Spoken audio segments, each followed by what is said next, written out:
how do you define early detection? So my understanding is, and I'm not a radiologist, imaging has really have come about or gotten really good, let's say 30, 40 years, where they started to look at things and say, well, what's normal? You got to know what's normal before you know what's abnormal. How good are radiologists in terms of identifying this is normal, this is clearly abnormal, and this is clearly abnormal that is clinically significant? And early detection is a big deal here. It's like a good thing. Where are we with that in terms of the training? Yeah.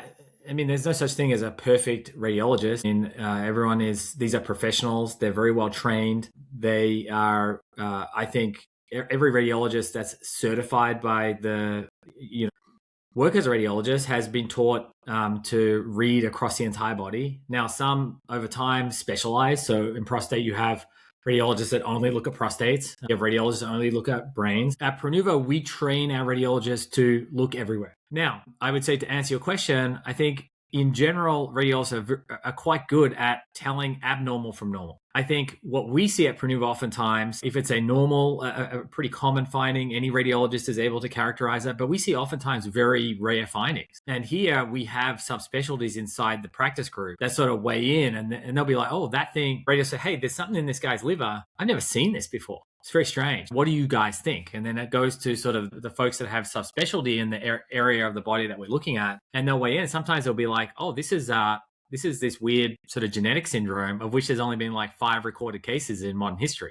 Normal for abnormal, yes. Sometimes if they're very rare conditions, that's where the wisdom of crowd can be really helpful. So do you have subspecialties in different areas? So you have the general radiologist and then you have the subspecialists in brain and prostate and so forth? We do. I think the main difference is that we don't take your body, which we image in one sitting, and carve you up and send you to different radiologists to read. We have one primary radiologist who has been trained to read the entire body, and then they bring in the experts as they see something abnormal.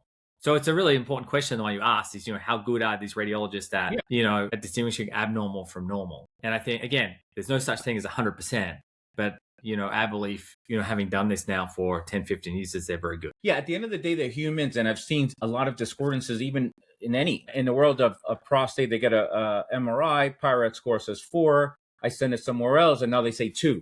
Wow, 2. Yeah. That's the point, because we tend to think of things as binomial. You either have it or you don't.